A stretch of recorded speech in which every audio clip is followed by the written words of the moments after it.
Naghahanda na si Bea Alonzo para sa honeymoon nila ni Vincent Co. Pinost ng aktres sa kanyang Instagram story ang picture niya kasama ang malalaking balikbayan boxes. Busy sa pag-empake si Bea ng mga gamit niya para sa paglipat niya ng tirahan. With Mr. Vincent Co of course. Posible rin na naghahanda na si Bea para sa honeymoon nila ni Vincent. And anytime now, matatapos na ng aktres ang taping ng kanyang teleserye. Last time, ayon sa aming source, hanggang end of August daw ang taping ni Bea para sa serye. Bago pa man magsimula ang naturang proyekto, nakaplano na ang schedule niya. Kaya next month and until the end of the year, free na si Bea sa kanyang work. Wala nang tinanggap si Bea na ibang malalaking proyekto gaya ng serye. Kung meron man, pasingit-singit na lang na photoshoot, endorsement at personal appearances. Kaya libreng-libre na si Bea para sa honeymoon nila ni Vincent.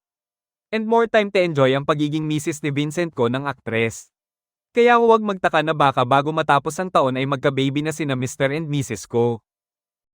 Naghahanda na si Bea Alonzo para sa honeymoon nila ni Vincent Co. Pinost ng aktres sa kanyang Instagram story ang picture niya kasama ang malalaking balikbayan boxes. Busy sa pag-empake si Bea ng mga gamit niya para sa paglipat niya ng tirahan. With Mr. Vincent Co of course. Posible rin na naghahanda na si Bea para sa honeymoon nila ni Vincent. And anytime now, matatapos na ng aktres ang taping ng kanyang teleserye. Last time, ayon sa aming source, hanggang end of August daw ang taping ni Bea para sa serye.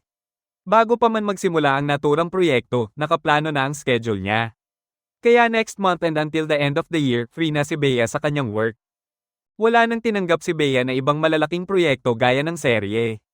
Kung meron man, pasingit-singit na lang na photoshoot, endorsement at personal appearances. Kaya libreng-libre na si Bea para sa honeymoon nila ni Vincent. And more time to enjoy ang pagiging misis ni Vincent Co ng aktres. Kaya huwag magtaka na baka bago matapos ang taon ay magka-baby na sina Mr. and Mrs. Co.